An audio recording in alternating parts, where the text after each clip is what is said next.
Καλώς ήρθατε στο Second Life.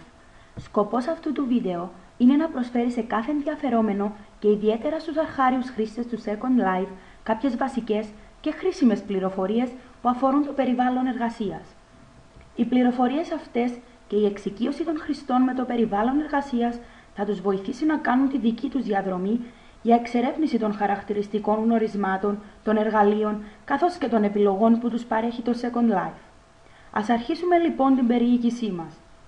Με την εγγραφή σας ως χρήστες και την δωρεά εγκατάσταση του Second Life μπορείτε να συμμετέχετε στον εικονικό κόσμο με ένα απλό avatar. Ανοίγοντας την εφαρμογή θα συναντήσετε την αρχική σελίδα που βλέπετε.